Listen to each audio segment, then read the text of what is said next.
What's going on, guys? So this is my first Linux video on the channel, so cross my fingers that you guys enjoy this and spread this if you do find this informative. In this video, I'm going to be installing Linux Mint, and I'll get into that choice later in the video, but I'm just going to be doing some very rudimentary things, just giving people the experience of what Linux is like on a basic level. So the machine of choice is a Lenovo ThinkPad, and believe it or not, this is actually my first personal Lenovo ThinkPad, so should be a pretty nice experience getting Linux on here.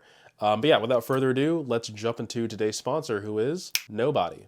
So one of the first requirements is you're going to need a flash drive in order to boot into Linux. Technically, you can use a CD, but those days are long gone. It's dust-proof, scratch-proof, digitally recorded, read by a laser, and it's called the compact disc. So my choice is the SanDisk one because it has USB-A and then also USB-C on the other side.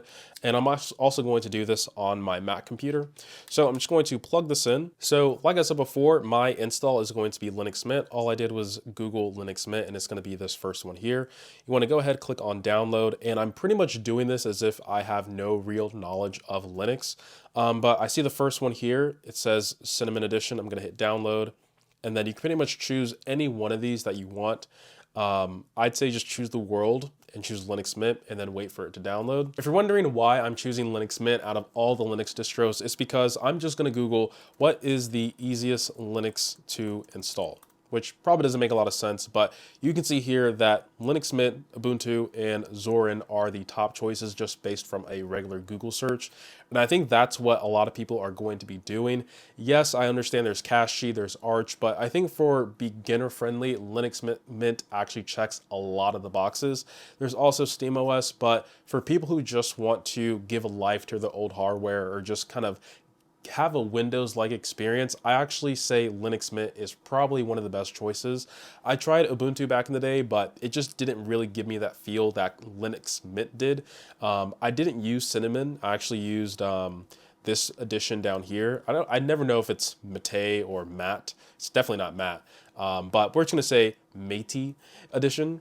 I used it, it was great, but I'm just gonna choose the top one that I see on the website and kind of just hope for the best. The other thing that I'm going to install is Balena Etcher. So I'm just going to type in Balena Etcher. You want to click on this link, hit download, and then whatever your OS is, you can do this on Mac, you can do this on Linux, you can do this on Windows.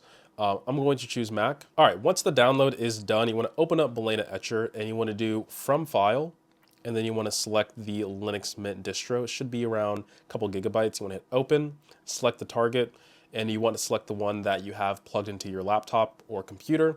Hit select and then flash. Once that's done, you want to safely eject this from your computer and you no longer need this other laptop or computer. All right, so this is where it's going to be different for a lot of people, but if you are on Lenovo or on any laptop, I usually just say just mash, delete F12 and F2 as soon as you hit the power button, and then wait till you see something. So up here, you'll see to interrupt normal startup, press enter. And then it's going to give you these different options. I want to choose a temporary startup device, so I'm going to hit F12. Once again, this is going to be different for all laptops, so I'd say just Google how to get into your boot menu. And then from here, I want to select the SanDisk 3.2 Gen 1. And then we should see a screen on starting Linux Mint. Don't want to do compatibility mode, just do the first option that you see. So I do have task outline that I want to do within this video. So the first one is going to be installing the OS. Some other things like doing updates, changing the wallpaper, making sure Wi-Fi, Bluetooth work, my keyboard shortcuts work, the sound works, the camera works, the microphone works, all that good stuff. Making sure the laptop itself still works as a laptop, even though I've completely installed a new OS. So without further ado, let's install Linux Mint. So once you boot into your drive here, you'll see that there is Linux Mint on the top left. I'm just going to double click that. Okay, so to do the install, it has a couple boxes down here to show your progress, how far you are through the setup. So I'm going to do English since that is the language that I am speaking to you in, unless I'm doing some type of dubbing through AI. Next up is Wi-Fi. I'm just going to do my test Wi-Fi real quick. That kind of eliminates one of the tasks that I had outlined. So it's, preparing Ubuntu drivers. Going to hit continue. The next menu is the multimedia codecs. If you want to do this, you can. I am actually just going to leave this as the default for now. And then the next option that it's telling me is to install Linux Mint alongside the Windows Boot Manager or erase and install Linux Mint For most people, I think the first option is okay if you want to switch between Linux and Windows, but I just want to wipe this thing entirely clean. So it says if you continue, blah, blah, blah, it's going to pretty much erase it. I'm completely fine with that. Good riddance of Windows. So where am I? New York, sure. My name, and then my computer name, I will leave it as that. And then my password, I'll just type in a easy password to remember. And then require password, log in automatically. No, I'll require my password. So right now it's copying files from your USB drive into your computer. So this might take some time. So I'd say just leave the computer for like 5-10 minutes. If your battery isn't the greatest, make sure to leave it plugged in.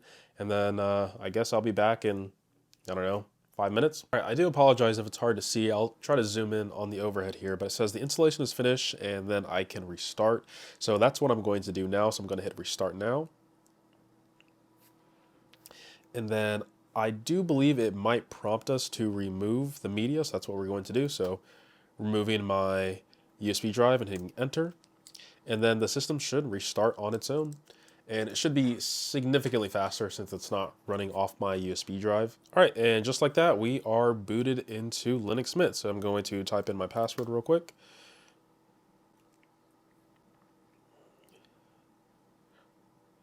And yeah, look at that. I've installed my OS. Let's talk about updates. So updates, I'm just going to hit my start key here. And as you can see, brings up the start menu as if it would in Windows. And I'm just going to type in update. So this is the update manager. And as you can see here, it's telling me this is what it is. So it's doing a bit of that, and then I'm going to see that there is an update available. So I'm gonna apply the update, and this is probably one of the biggest selling points, or I should say one of the biggest things that people talk about Linux is that you can apply updates without having to restart your entire computer. And just as you can see right there, these are all the security updates that are there. You can see all, you can see what all the individual ones are. And then I'm just gonna hit install updates. And like I said before, I'm just going to type in my password, and I don't need to restart my computer. And if you're curious about what is going on, you can actually click on details here and see what all the individual packages are being downloaded, extracted, installed, and whatnot. So in terms of updates, we can check that off. The next thing that I want to do is change my wallpaper. So while this is going on, I'm just going to right click on my desktop, and as you can see here, change desktop background. And there are, you know, very basic Linux Mint options here. Can't say I'm the biggest fan of these. Wallpapers, I think this is where it's a lot better. So we have some curves, and then we have some confetti.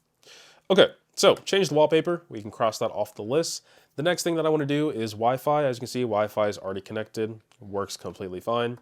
Next thing is Bluetooth. So we do have a Bluetooth option here. And let's just go ahead and do a search. I have my Sony XM5s, and I'm just going to see if I can pair these. As you can see there are my Sony XM5s. I'm just going to hit the check mark here. Maybe I have to right click, connect. Yep, there we go. Just like that, you can see. And yeah, I can actually hear, well, I can't hear anything, but I heard the confirmation through the Sony XM5s. Let's go to the sound settings here, and as you can see, I have the Sony XM5s. If I want to switch to the built-in speakers, I can do that. As you can see, high fidelity. Nice. Input shows which one I have. I can do the hands-free or the internal microphone, and then just like that. So let me play this. Play it through my headphones. I'll switch to the speaker so you guys can hear that. It's probably really soft. Yep, just like that. So Bluetooth does in fact work. This device is touchscreen, and my touchscreen still works. So if I wanted to expand it, there we go. I can. Looks like it's on the left-hand side, or maybe I just didn't grab the corner there. Okay, yeah, I think it's only left-hand corner. Anyway, if I want to exit the window, I can do that. Already showed you the start menu a little bit, so if you just want to look at some basic stuff like calculator, it's there. It opens up as like a normal calculator, 8 plus 8, 16. The other thing that I want to show you guys is the File Explorer. That's what Windows calls it, but this is just called Files. These are where all your files are stored. Very easy, nothing too crazy. If you have any type of NAS or server that you want to connect to, you can do this here. This might be a bit of a stretch that I don't have any idea if this is going to work or not. This computer does have a fingerprint sensor, and I don't know if Linux natively supports this, but I'm just gonna hit the start menu once again and just type in finger, and fingerprints does show up. It says fingerprint authentication is disabled. I wanna hit enable, and I just gotta type in my password. And wow, just like that. So my right index finger is what I want to configure. So I don't know, I'm going to hit add. One thing you're going to learn about Linux is prompt you for your password a lot, kind of like Mac. Well done. Fingerprint was saved. That's pretty awesome. All right, and we're just going to test the fingerprint. I actually want to show you on the overhead. It says place the right index finger on the fingerprint reader, and this is it.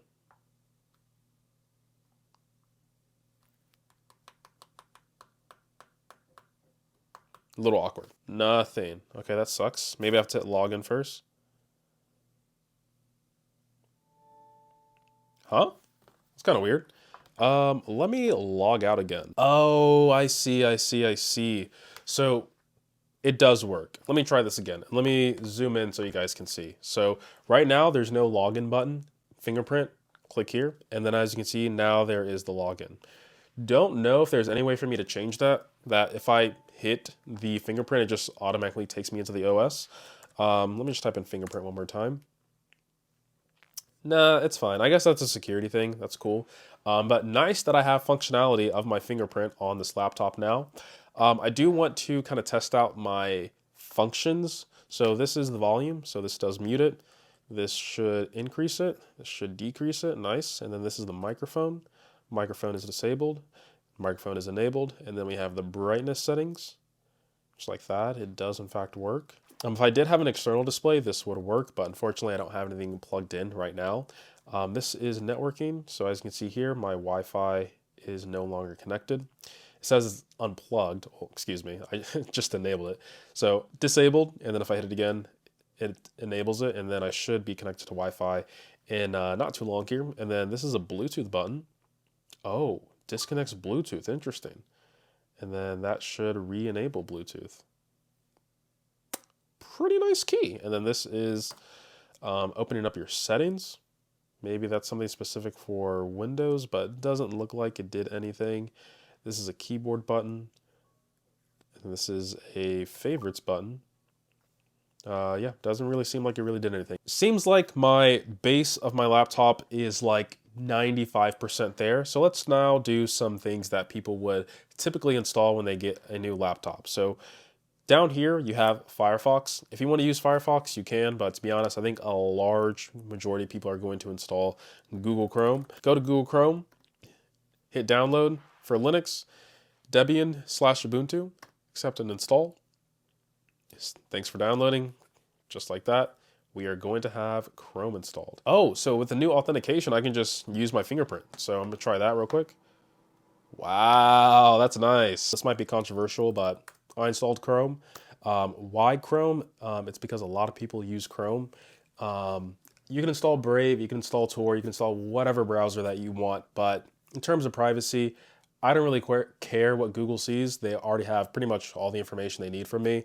I have nothing really to hide, and in terms of just ease of use and the connectivity of the Google Suite that I currently use, I'm willing to give up some of that privacy in order to get the full functionality of the browser that I use, and Chrome is my choice, and I think a large majority of the entire world can agree with that. If you don't want to use Chrome, like I said before, you don't have to. You can use Firefox, you can use Brave, you can use pretty much whatever you want. Install Chromium. So this is just a sample document. It's a project proposal on Google Docs. If this is what you typically use, functionality is all there because this is within the browser. Like I showed before, my touchscreen still works as intended. I did install a couple of other things as well. So as you can see on the bottom left, I do have Discord installed. Discord still works no problem. I have 1Password, which is my password manager of choice, still works no problem. And then I have Zoom as well, just to show you guys the video and audio department. So as you can see here, my screen, or I should say my person here, is there, and then my backgrounds, I just chose something crazy. Not great. The Golden Gate Bridge is crazy. You can still have the virtual backgrounds. Oh, that is nice. So as you can see, I'm in space, and then if you are curious to know if the microphone actually works, I'll go ahead and record this meeting here. All right, and let's play back the video. This is the showcase that the microphone actually still works on the computer, and just showing you some of the options here. Yeah, I think that's fine. So I will. So instead of referring to this as a Windows laptop, the Lenovo laptop, the camera, make of it as you will. It's not the greatest, but it is a camera nonetheless if people need to see you. So the last thing that I want to showcase in this video specifically, oh, forgot to show Visual Studio Code. If you are a developer, you're probably using Cursor, Claude Code, any one of those IDEs, but showcasing that an IDE does in fact work. I'll have more developer stuff in a follow-up video. So this is just showcasing the difference between OnlyOffice, not OnlyFans, OnlyOffice and LibreOffice Writer. So I actually encourage people to try to use LibreOffice if you can, but I understand we've been using Microsoft Word, Excel, PowerPoint for so long that people are just used to that interface. And I do think OnlyOffice is a good medium for a lot of people to use. You have to understand that the Microsoft Suite isn't offered on Linux for reasons that I do not know, but OnlyOffice gives you that look and feel of the Microsoft Word, like I said, that entire suite on the Linux platform here. So if you need to open up docx file, XLSX files, which are Excel files, PPT files, stuff like that, you can do that using OnlyOffice and LibreOffice. But if you want to, have the same layout as you can see up here, then I highly encourage you to download OnlyOffice. Don't know what all these AI and plugins are, but hey, they are there. And the nice thing is, if you go to File, there is no OneDrive. It's just stuff that you have on your computer, and that's it. It makes it pretty straightforward. There's also tabs and whatnot. So you really just have to open up this and nothing else. Libra, on the other side, I would say kind of gives you a different feel, but it's still a document that you can edit and whatnot. I'd say the bar is just a taskbar at the top. So you have File, Edit, View, Insert, kind of that same format. It's just in this taskbar up here. But yeah, that's pretty much LibreOffice. So that pretty much wraps it up for this video. It's going to be part one. I will probably do more installing in terms of like games and developer stuff in a future video if this video does well. But like I said, if you do find this video informative, please let me know down in the comments below. I do think Linux is actually a pretty compelling OS for a lot of people. I just feel like Linux doesn't have the market share or recognition is because Windows laptops are, or I should say laptops are shipped with Windows. I feel like if the consumer had the choice and education of Linux and they had the choice between having Windows installed or a Linux distro of their choice, they probably would choose a Linux distro. Simply because I really don't know what on Microsoft is the selling point of having Microsoft as the OS. I feel like they've kind of lost their ways after XP and Windows 7, in my honest opinion, but that's a topic for another day. But if you did find this video informative, please let me know down in the comments below. I have follow-up videos. I'll try to help you out down in the comments below as well. And as always, guys, much love. Pretty simple. Oh, I did not know the red light is there on the back. Okay, Lenovo, kind of cooking. My first Lenovo ThinkPad, it's a T490S, so should be cool. I don't know if it's T490S, but I just said that twice. I'm stupid. The other thing that I want to install is the other thing that I need. The other thing that I'm going to. All right, once that's all right. So I do have a tuple. So I do have tasks that I have. So I do have tasks that I want to out. While this is installing the next. All right, while this is doing my updates. All right, so we can.